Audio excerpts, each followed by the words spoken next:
رخسار ہلکے سے گلابی ہوئے۔ یوں ہی فارغ وقت میں اسکیچز بناتا ہوں۔ کیا بنا رہے ہو؟ دکھاؤ، وہ دوستانہ لہجے میں کہتی اس کے عین سامنے کھڑی ہوئی۔ اب وہ دونوں دھوپ میں تھے، چھاؤں پیچھے رہ گئی تھی۔ کیف نے اسکیچ بک کھول کے اس کے سامنے کی، صفحے پلٹائے۔ اس پہ موٹر بائیک کا سیاہ سفید اسکیچ بنا تھا۔ تمہیں موٹر بائیکس پسند ہیں؟ بہت زیادہ۔ وہ تھوڑا شرمندہ نظر آ رہا تھا۔ مالا نے غور سے اسکیچ کو دیکھا۔ وہ ہیوی بائیک ہے، کافی مہنگی ہوتی ہے۔ اگر تم اپنا نیا بزنس اس لیے شروع کرنا چاہتے ہو کہ ایک دن تم یہ بائیک خرید سکو تو یہ ایک غلط اپروچ ہے۔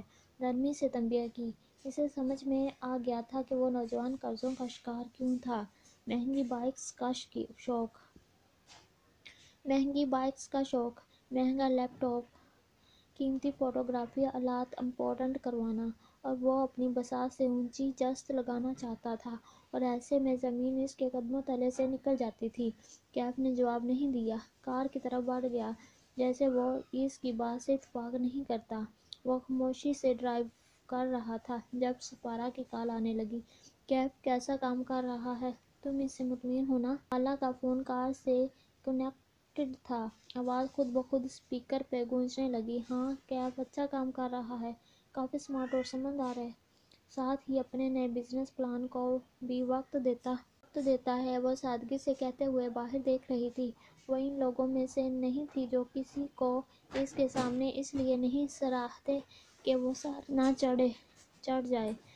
جو سچ ہوا اسے کہہ دینا چاہیے تھا، جو سچ ہو اسے کہہ دینا چاہیے۔ سمارٹ ہوتا تو اب تک کامیاب ہو چکا ہوتا۔ اس لیے اچھا ہے کہ تمہارے پاس ہی جاب کرتا رہے، ورنہ اس کا اپنا کام کبھی کامیاب نہیں ہونا۔ اور ہاں، بس یہ دھیان کرنا کہ وہ تم سے ایکسٹرا پیسے ویسے نہ لے۔ تھوڑا سا لالچی بھی ہے، میرا کزن ہے نا، مجھے اس کا پتہ ہے۔ سپارہ اتنا تیز بولے جا رہی تھی کہ اسے اسپیکر آف